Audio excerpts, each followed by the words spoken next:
మేడ్చల్ జిల్లా Pocharam municipal Annojiguda SBR function హాల్లో Malkajgiri parliament ఉమ్మడి ఘటకేశ్వర మండల కార్యకర్తల సమావేశం నిర్వహించారు. కార్యక్రమానికి మల్కాజ్గిరి పార్లమెంట్ అభ్యర్థి సునీత మహేందర్ రెడ్డి, మేడ్చల్ ఇన్ఛార్జ్ తోటకూర వజ్రేష్ యాదవ్, జడ్పీ చైర్మన్ మలిపేది శరత్చంద్రారెడ్డి, మాజీ ఎమ్మెల్యే మలిపేది సుధీర్ రెడ్డి, సింగిరెడ్డి హర్షవర్ధన్ రెడ్డి, వేముల మహేష్ గౌడ్, సింగిరెడ్డి శ్రీకాంత్ రెడ్డి, మున్సిపల్ అధ్యక్షుడు సింగిరెడ్డి బాలగోని వెంకటేష్ గౌడ్ పాల్గొన్నారు. బీఆర్ఎస్ పార్టీ నుండి కాంగ్రెస్ పార్టీలో చేరిన వారు బాలగోని సుమన్ గౌడ్, మహాత్మా గాంధీ యూత్, బంజారా యూత్ అనుచరులతో పార్టీలో చేరారు.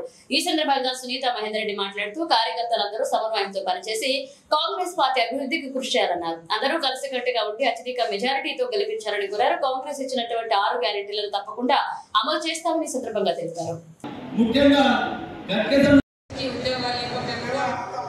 పెళ్లిళ్ళు కాకుండా చాలా మంది రోడ్ల మీద పడ్డ పరిస్థితులు ఉన్నాయి. కాబట్టి దయచేసి ప్రతి ఒక్కరూ ఇవన్నీ గమనించాలి. గౌరవ ముఖ్యమంత్రి డైనమిక్ రేవంత్ రెడ్డి గారు ఈ ఎలక్షన్ కూడా అమలు అయిపోయినాక తప్పకుండా అన్ని మిగతా అన్ని చేస్తారు. ఇంకొక ముఖ్య విషయం ఏంటంటే ఈరోజు కమిటీ చేసిన వాళ్ళు అందరూ నిరుత్సాహపడకుండా అందరూ హ్యాపీగా ఉండి, ఇంకొకటి ఎలక్షన్ అయిపోయిన తర్వాత ఇందిరమ్మ కమిటీలకు కూడా మీకు బాధ్యత ఉంటుంది. ఇందిరమ్మ కమిటీ చైర్మన్లకి, ఇందిరమ్మ కమిటీలో ఉన్న మెంబర్స్కి కూడా శాలరీస్ వస్తుంది. ఇన్ని రోజులు పార్టీ కోసం కష్టపడ్డ కార్యకర్తలందరినీ ఇందిరమ్మ కమిటీలో తీసుకుంటారు.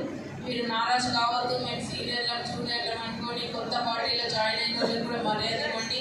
కొత్తగా జాయిన్ అయిన వాళ్ళు కూడా పాత సీనియర్ని కలుపుకొని పోయి వాళ్ళ అడుగు జాడల్లో మీరు నడుస్తూ వాళ్ళ సూచనలు కూడా తీసుకొని మీరు కొత్తగా పార్టీ జాయిన్ అయిన వాళ్ళను సీనియర్ నాయకుల సూచనలు తీసుకొని మీరు పార్టీని బలోపేతం చేయాలి. మంచి హై మెజార్టీ తీసుకురావాలి. మనకి ఇప్పటికే కాన్స్టిట్యున్సీ మీటింగ్లు అయిపోయినాయి. ఇప్పుడు డివిజన్ స్టార్ట్ చేసినాం. గ్రౌండ్ వర్క్ చిన్న చేస్తూనే ఉన్నాం ఇంటర్నల్గా. అయినా చేస్తున్నా కూడా మన సోషల్ మీడియా ఎట్లా అయిపోయిందంటే వీళ్ళు సోషల్